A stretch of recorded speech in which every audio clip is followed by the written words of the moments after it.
Hello, Las Vegas and beyond. My name is Diana Sandoval, and you're watching the Las Vegas wrestling scene. Hey, make sure to subscribe and to like this video. See you next time. I'm Gerald Bentley. This is LVWS Confidential. Today, this interview is scheduled for one fall, with a 40-minute time limit. We are joined by Diana Sandoval, the unorthodox ring announcer, the voice of Las Vegas wrestling. Diana, Wow, thanks for joining us here. Gotta say, beautiful, beautiful intro. Thank you so much, Gerald. Yeah. You could be a ring announcer yourself, honestly. So, thank you so much for having me here. This is awesome. Yeah, absolutely. Now, what gets you involved as a ring announcer? How did that come about? Okay, so really unorthodox way of coming up about this. So my first event was actually at a Unicon. So if you don't know what that is, Unicon is like a toy / comic convention type deal, sort of like Level Up Expo, but it's more centered around comics. And Versus was doing an event there, like a little 3-day event. I went to Unicon to support my brother, and of course to support Versus as well because I love pro wrestling. Sure. So my brother had a booth there at Unicon.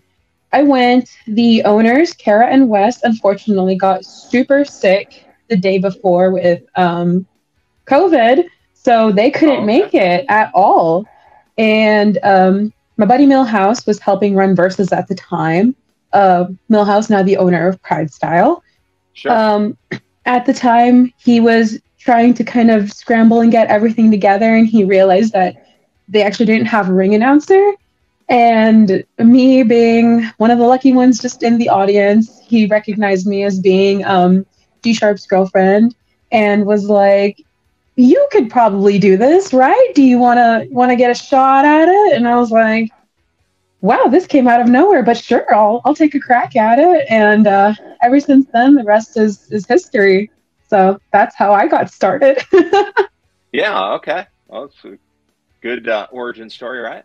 So yeah. Had you been, and obviously, if somebody follows you on your social media, they can see pictures of you and G Sharpe. Yes. Coming off of a great year, multiple titles in Las Vegas. So was your involvement in wrestling your relationship with him, or had you been interested in wrestling and involved in it, and the relationship was something that came after because you were involved?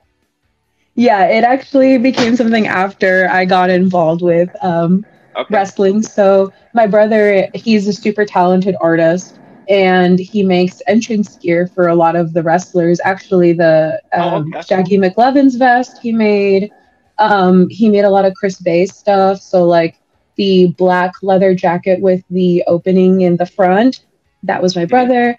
The white jacket that he currently wears is actually also my brother and I collabed on that one, so I sometimes help with the projects as well. A while ago, he used to make some stuff for like the Young Bucks. I don't know if you know, like the very famous denim vests that they have with like the spikes coming off the back and the paint splatters and all that. But that was 100% my brother. Really, that's neat. Yeah. And we used to make some stuff for some other Ring of Honor guys as well. So I think about a little over 4 years ago, there was a Ring of Honor show that came to Las Vegas, and my brother and I had been working on a ring jacket for somebody. And we were super late to the event. We were supposed to meet this person early on, and we couldn't. And it was like super close to showtime. And unfortunately, we had to just go through the front to get this person their entrance gear. And the security was very confused as to why we were carrying this massive brief like suitcase with us, what was going on. We tried to explain it to them. They wouldn't let us in. And so they had to get one of the Ring of Honor guys to like kind of run back and forth between the guy, and then somehow they landed, in front of the head of Ring of Honor, asking them, and running back and forth between like a bunch of people, including my brother and I. And it just so happened to be a Mr. Gregory Sharpe, who I didn't know at the time was actually, Hyperstreak. Yeah. So he was wearing a mask. No, he wasn't wearing a mask at the time. I had no idea. I didn't know anything about the independent scene. I was very much just like a, WWE, New Japan, Ring of Honor, Triple A, Lucha Libre type of girl. I would just kind of watch the mainstream stuff at the time. But Greg being the super, super nice guy, he is, I want to say he was, but he is, just kind of ran back and forth between all these people trying to get us in, like trying his best. And I thought that was really sweet. So I asked him what his name was, and we kind of just got a little introduction, and I thought that was it. I was like, okay, we're in. They have the gear, like time to enjoy the show, whatever. Little did I know that later on he would actually be in mask, like in ring, doing Future of Honor with Luchasaurus. I had no idea that was him. Had no idea of any of that.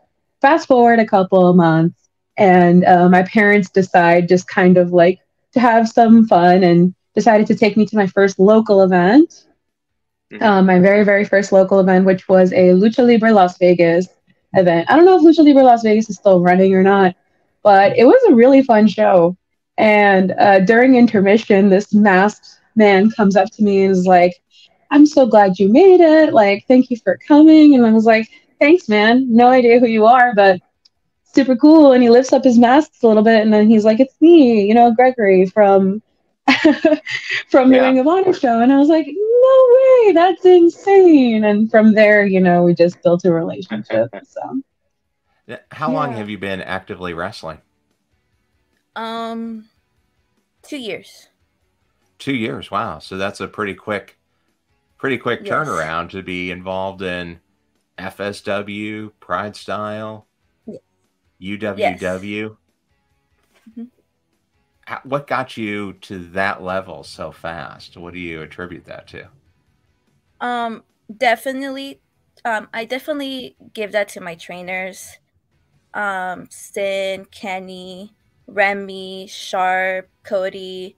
I was kind of like thrown into like my matches, which it's a funny story, but I'm actually thankful that it happened that way. Like just kind of being thrown in definitely helped me get to. Since you said it was a funny story, what? Well, like just my debut match in general. My debut in general, I was like told maybe like a week before that I was gonna debut. So. Okay. How long had you been training before that came up? I started training like November of 2019, but then like the pandemic happened and stuff. Yeah. So, if you count the pandemic, like maybe a year, but training, I would say like 10 months. Okay, so that's a pretty quick time, pretty quick turnaround. Had you been involved in sports and in school or any amateur wrestling? No.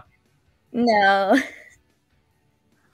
So you're heavily involved now because you're traveling around, right? And competing in multiple promotions, multiple federations. Yeah, a few. Outside of watching wrestling when you were growing up, what was the spark that made you say, hey, let's go? I guess you went down to FSW and did the training there. Yes, I trained at FSW. I remember emailing them, and then they set me up with like an appointment, and that's where I met Sin and Joe and like walked in and watched the class and kind of signed up from there. What's been the hardest thing so far? Definitely the physicality, because I didn't come from like an athletic background. I didn't do anything like in high school or growing up. So definitely it took me a while to get like just the basics down, like like the bowls. So I would say it's physicality. Now, your current, I guess, highest profile matches are coming in tag team work and Pride style with Lazarus, who we just had on. How did that come about? How did you decide you wanted to do an intergender tag team and be the Las Vegas murder scene? It was an idea that was brought up to me by Millhouse, who runs the promotion. He is the promoter. I think he got that idea from like the match we had. Me and Laz wrestled at Versus once, and it was perhaps one of my favorite matches of last year. You know, me and him have similar styles, similar fire, similar aggressiveness. So I think he kind of saw something in both of us and decided to team us up. Well, and you definitely see a different side. If somebody follows you on Twitter, they can catch a couple of the promos that you've done for the Pride style matches, and definitely a little bit of inner anger in Alice, a different side, if you will. A little bit, yeah. There's that match that was just coming up. What's the hardest part? Is it the matches, or is it being comfortable with the on-camera promos? For me right now, definitely the promos. I feel like I've gotten more comfortable in the ring. Now I have to just develop myself more as like the character, like Alice, Blair. Now I have Laz, like who are we as a team? So definitely I would say just like character and promos right now.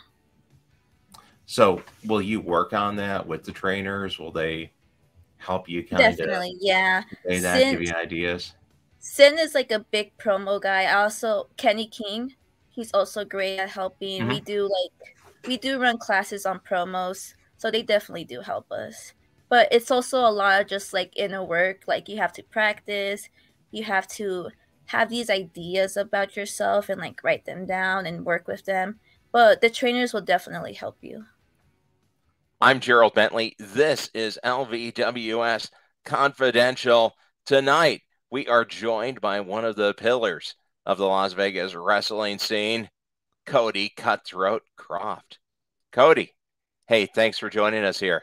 Hey, thank you for having me. I'm super excited. I've been actually following your work with Las Vegas wrestling scene for quite a bit, and awesome. I think that you're putting out some really good interviews. I enjoyed the Alice Blair one. Yeah. You know, it's interesting too, because people just don't get a chance to really meet the personalities behind the characters. And I mean, really, hey, one of the drawbacks of pro wrestling is you just don't get the TV time. Yeah, and that's true even at WWE, AEW. You know, you want to know more about the wrestlers that you watch, and it's hard to really get much behind the scene. You know, if you're lucky on TV, you get a 1-minute promo. Well, and even with the state of the industry in general right now, there's a lot of wrestlers, which is exciting, but we're kind of left to make our own content, which I think should be the way that it is anyway. There's a lot of tools that are disposal that we could be taking full advantage of.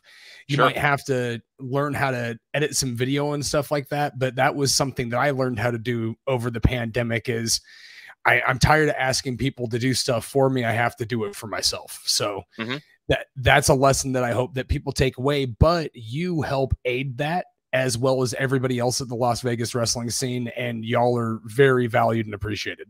Oh, thanks. That's great. Yeah, I mean, it's definitely synergistic too, because you know you couldn't do a show, you couldn't support a website without that kind of vibrant community that you have in Las Vegas, with everybody, with Future Stars of Wrestling, with Versus Pro, with Pride Style, Grap House, Dark Arts, Big Valley. You know, there's just such a community, community that's growing and active. And heck, I'm sure I'm leaving somebody out. It's crazy when you say them all out loud and then you say them in succession of one another, because there used to be nothing. And it's a very, very cool time to be involved in the industry in any facet, let alone just being involved in the industry within Las Vegas. You know, I was born and raised here. Okay. So it's a pretty exciting time to be around. Yeah. What got you started in professional wrestling? I grew up being a sick kid, and I was fortunate enough to have been able to stay with my grandparents for a pretty long time. And they had a house up on Lone Mountain. And if I got enough tinfoil, I could wrap it around the rabbit ears on the TV antenna upstairs and catch NWA Wildside and ECW Hardcore TV. Okay. So my story, I don't think is necessarily any different than anyone else's, with maybe the exception of I overcame some obstacles. You know, I just like everybody else, it sounds cliche to say, but no, I just love wrestling. And then I ended up having a major health surgery. I had the third lobe of my right lung removed, so I had a lobectomy. Oh, wow. And then upon recovering for that, I asked the doctors, well, do you think this would be a possibility? To which they promptly said, no, that's probably not going to be something that you can do. But I took that as well, let's just see what happens. Mm-hmm. And that's what really got me involved in the industry. Okay. Just the drive to do it, because I can definitely relate to that. I broke my back in junior high school playing basketball. And, oh, wow. Yeah, it took about 2 years to fully recover. So there were plenty of nights that I was laying awake and trying to watch ECW on the local independent channel and, you know, leaning over, moving the TV around to try and get a good visual to see what Raven and Tommy Dreamer were doing to each other. So, yeah, it's definitely relatable. And sometimes those struggles that you go through, that's what gives you that drive to struggle through, you know, obstacles in life. And heck, we were just talking to a young wrestler who started out in Las Vegas and is trying to get back. He's targeting coming back to FSW, Chris Brady. And he talked about just having to overcome your own attitude that everything's just going to come to you and realizing you have to work. And I think like your story where you had to work just to be normal, just to overcome that health adversity, I think it gives you an extra drive just in everything you do. Yeah. And that was something that I think that pro wrestling can make you a better person. And I'm also very, very proud of Chris Brady for going on any forum and also addressing the fact of like, hey, man, maybe the problem was laying within myself. And that's really how you grow. And that's an example of pro wrestling making you a better person. And I'm very fortunate. I'm very thankful. And I've got a lot of kids, you know, like I have a lot of students that I've been able to help. And there's new ones coming in every day at Future Stars Wrestling. And I don't limit my help to just FSW. I extend my help to as many people as possible. Chris Brady is one of those people. And now one thing that is pretty recent with some of the FSW talent that I thought was really a neat experience, getting up to the New Japan Dojo. Yes. And I'm so glad that you got the picture on the screen. About? Yeah. So that came about just through sending an email and sending them their application is pretty extensive. So me along with some other people that you can see in the picture there, like Frankie Cisco, who's down at Versus, and he's one of the trainers down there. Mm-hmm. Thankfully, I'm right next to Jacob Austin Young, who is my former tag partner. And what's really cool about this picture down here on the left is is that all of those guys like Jordan Oasis and Honest John is photobombing right there. You got Matt Vandegrift, Damian Drake, and Gregory Sharpe, is that most of those guys waited for me to have the B block instead of the A block. And that was a really kind act that those guys did. That's the reason why there's a picture of all of us outside, but on the inside, the only people that were inside of there were Jacob Austin Young, myself, and Frankie Cisco. And you also have some other people, Caden Cassidy, who I wrestled not that long ago. You have, I believe, EJ Sparks and his tag team partner, whose name I need to remember. They're a tag team from Arizona, and it was just a really cool experience because you're in this room, and then Jay Ramos, who is down there on the right, who's been doing some FSW stuff from Santino's. These guys are incredible workers, and they all did the same thing. You just have to put yourself in a situation to where you actually send the email, do the paperwork, and sometimes you get invited to do really cool things like that. Yeah, how was the experience? Because, I mean, if WWE isn't the pinnacle of professional wrestling, New Japan Pro Wrestling is. And yes, the dojo system in Japan, it's just different because in America, I mean, obviously there's the NFL, there's Major League Baseball, there's the NHL, there's the NBA. And wrestling, and wrestling, pro wrestling's up there with them. In Japan, there's baseball and there's pro wrestling. So it's there. I mean, it's one of the big two. It's parallel with the NFL in Japan in terms of, you know, if you were to class it by interest level of the sports fans. What's it like actually getting in there and working with New Japan for a little bit? I think that it's an experience that I would... It was very personal for me specifically, because this is something that maybe a few years ago, maybe they wouldn't have accepted my application. And so it felt like it was something that was earned. And I knew that it was going to be hard work. Not too long ago, FSW did a seminar with Yushin Liger. And that was kind of like an introduction to what to expect with the amount of squats and tiger push-ups you were going to have to do. But, you know, somebody that really needs to get a lot of credit is actually Remy Marcel, because Remy Marcel had gone to the LA Dojo back in the day. And the way that he would start every class was the way that they started their roles and their drills. And that was something that Remy, Jack Manley, and Saiku, they went down and they did that LA Dojo experience, and another gentleman by the name of Scotty Ice.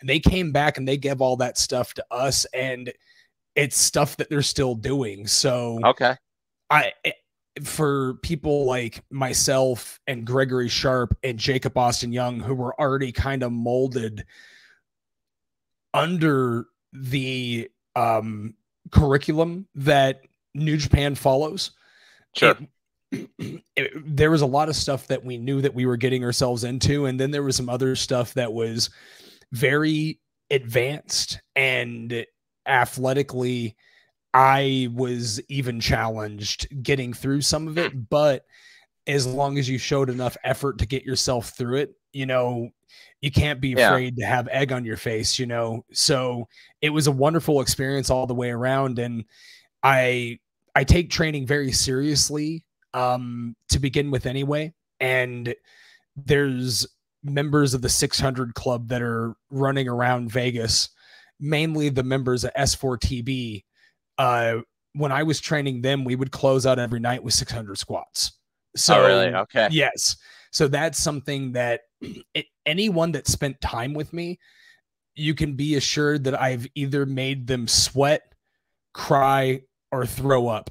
And hopefully not all three. And if it's only been one or the other, I always hug people afterwards and I tell them how proud I am that they push themselves to try to be better in the ring with them. Leo Rush, that would be a tremendous matchup, because in terms of stringing together moves, I don't think anybody can do it faster than he can right now in the sport. That'd be a great matchup. And I know on Memorial Day weekend, you're going to be involved in the show we were just talking to Joey DeFalco about last week. Second Generation Pro Wrestling, Go for Broke, on Sunday, May 28th at the FSW Arena. On Fight Plus. You're going to be part of that show. Yeah. What does that mean? Because, I mean, I know he's talking about changing it to new generation or next generation, which would obviously be a perfect fit for you. How does it feel to be involved in starting up another promotion? I think not just me, but maybe the whole roster for New Generation Pro. I think that's very fitting, because us and many other guys are going to lead wrestling to the new generation. And I think that's pretty cool. And I was talking with Joey a bunch about possible opponents, guys I'm going to see at the show that I might not wrestle. And he's getting me excited about it, because I've heard some names. Maybe I'm not, we're on the confidential here. So I think we're just going to have to see and find out, because the show is going to be great. It is. Yeah. And you can tell his excitement level of it is unmatched, and he's been around a lot of wrestling, and for him to be super excited, that means it's going to be something special. And that's got to be a special weekend just to be involved, because that weekend, even though Las Vegas is the combat sports capital of the world, it's going to be the center of the pro wrestling world that week. You're getting a series of independent shows just like WrestleMania week, where GCW is coming in and basically camping out in Las Vegas for the week. And just about every promotion in the area is going to have a show, and you're going to be involved in one on the Saturday as well. Legends Rise. I think that's pretty cool. The best wrestlers under 25 on May 25th. That's great, because there's some guys that I didn't realize that were older, younger than 25. Yeah. But the talent list on that show is crazy, especially in tournament style matches. If I'm lucky enough, I can face more than one of these guys on the tournament. So it's going to be that show is going to be in the spirit then of like the New Japan Super J Cup. Right. Well, that's really interesting. Very. And going to be going after, is it the Future Legends title, or there's going to be a trophy cup? I think it's a title. I was seeing some pictures. Nice big red title, silver plates. Looks pretty cool. Look really good in the waist. Here, we'll go ahead and that is neat. We'll go ahead and wind down here. Go to the championship round. We got the LVWS Confidential belts here for you. Oh, my first ever title. Yeah, the LVWS Wrestler of the Week. So just a few quick questions. Yeah, there you go. What trainer has been the most influential to you? Well, Cody. Or what couple? Okay, well, I say all of them, but there was a long time I was only able to go to Cody's class because just my schedule with just my life. Sure. But so, I wish I could have been, going to Sim's class and Kenny King's class every week for the last couple of years, but it just wasn't really possible. I'm able to now, and Kenny King / Greg, we'll say that. Yeah. So, now I'm able to go more because, I don't have school anymore or whatever, But Cody has definitely been the one that's been most, has been the tightest with me, and been the most. All of them are really honest, but he's really seen everything. And, I wouldn't say that's really fair for the other trainers or whatever, but sure. Cody, like I said, Cody is the best coach I've ever had. And I've had so many coaches in my life, and they've all impacted me very much so. It's of course I have my father and then, grandfather or whatever, but, the coaches are way up there. Anyone can tell you that if they've been in sports ever. But, Cody somehow I never thought any other coach would be able to surpass all the other ones I've had, but he's been the best. And not just because it's not just because it's pro wrestling, but because sometimes you can just like a trainer more just because of sport. Mm-hmm. But in all the sports I've ever done, he's been the best. I still want to rake his head though. Well, hey, it's still competition, right? And yeah. Be the man, you got to beat the man. Yeah. Where do you see yourself being in 3 years? Oh, man. Well, by really, really soon, I want to start traveling more, and I really want to just dial in and, really just put all my effort into wrestling. Really, I mean, like anyone else. Of course, you have your shoot jobs or whatever, and I love my job, and there's ways I'd be able to go higher up in it, and but it's hard because I always go back and forth with the idea, but it feels like a lot of it would be interfering with the wrestling stuff because there's chances, I might be sent to a solar job or something and might have to work 7 days a week for 12 hours a day. There's no way you could wrestle on that schedule. But with what I'm doing now, I guess I'm still risking that with what I'm doing now. But, with what I'm doing now, it's safer for the schedule. And so I feel like if I can just make a huge splash like now, I don't have to worry about any of that. When I go in the ring nowadays, and it was like that before, but I don't really felt I got as much of a fair shake as other people did when it came to just getting in the ring. I always go into the ring feeling like I could literally change my life right now. And I don't have to worry about any of that ever again. Because this is literally like winning the lottery if you get a contract. Like, just like any other sport. Like, I don't do it just for the money, but I got to do it for the security. You know what I mean? Sure. Like, I'm fighting not just for me. Like, I'm fighting for my family, whether they need it or not. I'm fighting for Dana Lynn. I'm fighting for, her story, my family's story, my name, even this and all this. You know what I mean? Sure. And, in the next couple of years, I'm really trying to focus and really show people, like, I'm willing to kill for this because I need this. And I don't want to be doing, the electrical stuff for 30 years. Construction is, I feel like I've always made my life harder and thrown myself into the wolves. As soon as I graduated, as soon as I got a car, I just went right to the union. And I see Good how plan. sad. Thank you. I've seen how sad the industry really is. It's a lot like wrestling. You have a lot of people that, the suicide rates are the highest, the drug overdose rate, just the drug use, alcohol use in general, adultery, divorces. I'm gonna give a shout out to Dana Lynn again. Thank you for putting up with me being in 2 different trades where it is so hard even for yourself to keep going. Sorry. No, that's fine. That's reality, right? I mean, that's as real as it gets. Now, you mentioned Cody Rhodes earlier. Hard times make better men, right? Yeah. But, I've been raised by a blue-collar man. I was born in Indiana, all right? So my dad worked in a car factory for about, I don't even know how long. Basically made 1 million cars for Subaru. Came back here, became an electrician. So the blue-collar life has always been a part of me. And as soon as I graduated, I decided to join that. And, I've always known how sad and good, it could really be for you. Like, the money's there. It's the toughest men out there. It's basically cowboys at work. And it's a cool thing. You really, like,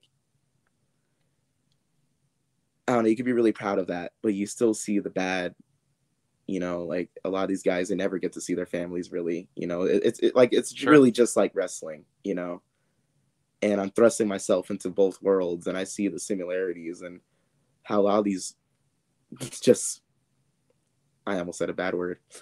I'm trying not to cuss as much. Yeah. Sorry, God.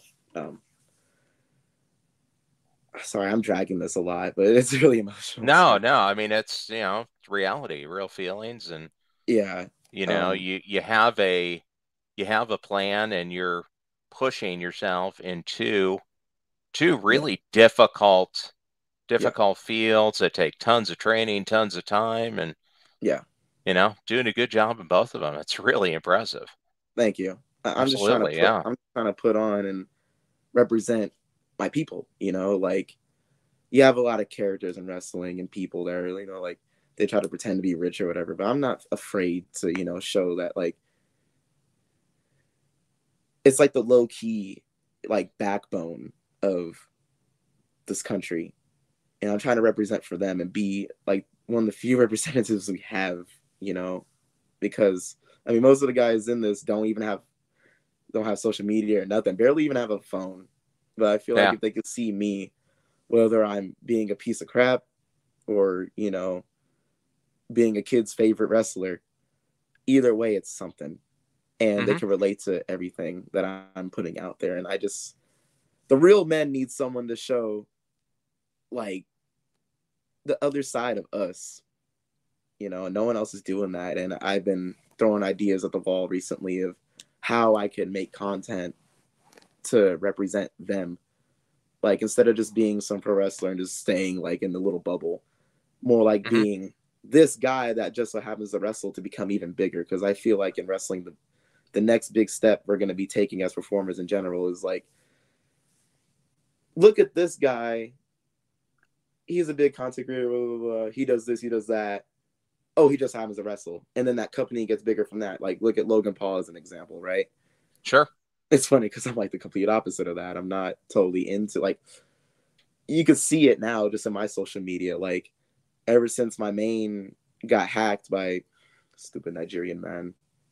Anyway, it was a Nigerian guy that hacked me. Anyway, that was random, but yeah, you can see like in my new social medias, it's not very, there's not much stuff on there right now, but I'm working on it.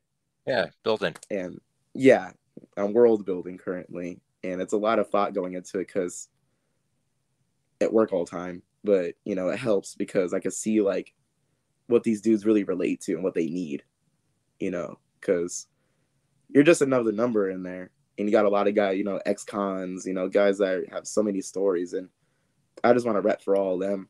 And, yeah, just show the world, a whole different side of what makes what you're in, like your home or the schools are wrestling in or, Anyway, next 3 years, make sure I don't even have to be in the field anymore. Only be there if I want to. I'm not saying like I love that. Like I love doing it, but my real dream, just like anyone else out here, is to be signed and to be able to be creatively free. That's the most important thing. Even if I'm not signed, that's fine. If I'm on the indies still making hella money and being me, that's dope too. And I can still go to work on any site. And it'd be cool to have you, I mean, probably even represent the union or something, have people be like, oh, that's Davion, yeah, the conglomerate. Sure. Yeah, anyway. No, that's great because the best characters are the representation of yourself just kind of cranked up a little bit. That's where the reality comes in. That's where the believability comes in. So, no, it's terrific. It's a great idea. Thank you. Absolutely. Hey, you're the first person I've told this to. Really? Oh, that's awesome. Yeah. Well, besides my family and my girl, of course. Yeah. But I don't tell any other wrestlers any of my stuff because I've had ideas stolen. I've had many things stolen before. I'm done with that. But well, the scoop's out now. But I mean, no one else will be able to like they say. What do they say? Often imitated, never replicated. Yeah, that's me. No, there's only one you, right? Yeah, I'm gonna make sure like this is gonna be good. Absolutely. Well, we look forward to seeing you coming up to the forefront in the Las Vegas wrestling scene over the next year. Davion, thanks a lot for joining us here, stepping into the ring. Yeah, thank you. We look forward to catching up with you again a little bit down the road. Yeah, thank you. Sorry for some of the rambling. No problem. Reality's the best, right? Yeah. Thanks, man.